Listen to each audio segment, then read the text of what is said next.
ഇന്ന് തന്നെ ഡൗൺലോഡ് ചെയ്യൂ. കാണൂ നിങ്ങളുടെ ഫേവറേറ്റ് ഷോസ്. ഋതു, ഇങ്ങനെ വിഷമിക്കാതെ. അക്കാര്യം തൽക്കാലം അങ്ങ് മറന്നേക്ക്. രാജു, വർമ്മ സാറിന് വിഷമുണ്ടാകുന്ന ഒരു കാര്യവും നമ്മൾ ചെയ്യരുത്. അച്ഛനാ വലുത്. ദേ, അമ്മയെ കാണുമെന്ന് ഋതു എത്ര നാളായിട്ട് ആഗ്രഹിക്കുന്നു. അതിന് കഴിയാതെ വന്നതില് എനിക്കും ദുഃഖമുണ്ട്. പക്ഷെ നമുക്ക് എന്ത് ചെയ്യാൻ പറ്റും? ഇതെന്തായാലും ഒരു ഈഗോ ക്ലാഷ് അല്ല. ഇതിന്റെ പിന്നില് ഒത്തിരി കാരണങ്ങളുണ്ട്.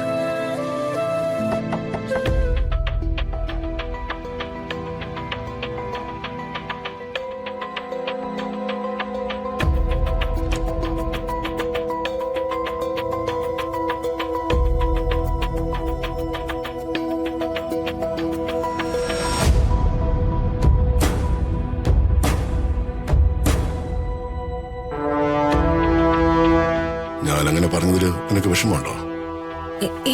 ഇല്ല. എന്തായാലും നിന്നെ പ്രസവിച്ച അമ്മയല്ലേ. പ്രസവിച്ച അമ്മയെ കാണാൻ പോകുന്നതിനൊന്നും ഞാൻ തടസ്സമല്ല. ഞാനങ്ങനെ ചെയ്യുന്നത് ഒരു മഹാപാവമാണ്. എന്റെ ജന്മശത്രുവിനെ നിങ്ങൾ വെറുക്കണമെന്ന് ഞാൻ പറയില്ല. എന്നെ മാത്രമേ സ്നേഹിക്കാവൂന്നും എനിക്ക് നിർബന്ധവുമില്ല. അതൊക്കെ ഓരോരുത്തരുടെ ഇഷ്ടമാണ്. നിനക്ക് പോകണമെങ്കിൽ പോവാം. ഇവിടെ ആരും അതിന് തടയില്ല.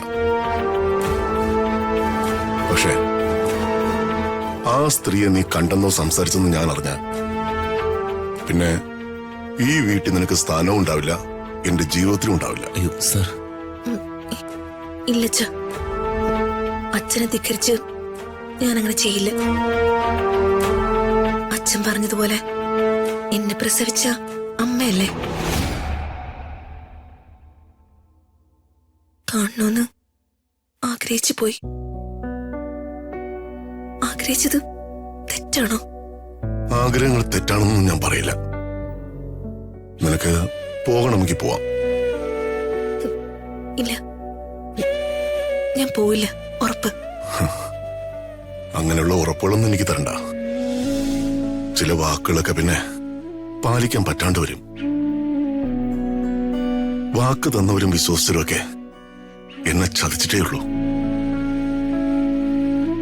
അതൊക്കെ വിളിച്ചു പറയാൻ എന്റെ ആത്മാഭിമാനം എന്നെ അനുവദിക്കുന്നില്ല.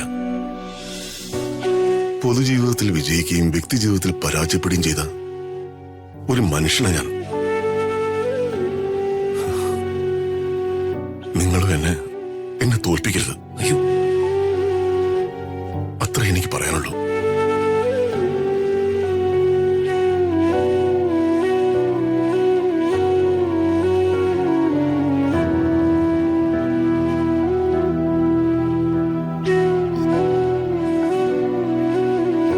അമ്മയും അച്ഛനും ബദ്ധശത്രുക്കളാവുമ്പോ മക്കളുടെ ഒരവസ്ഥ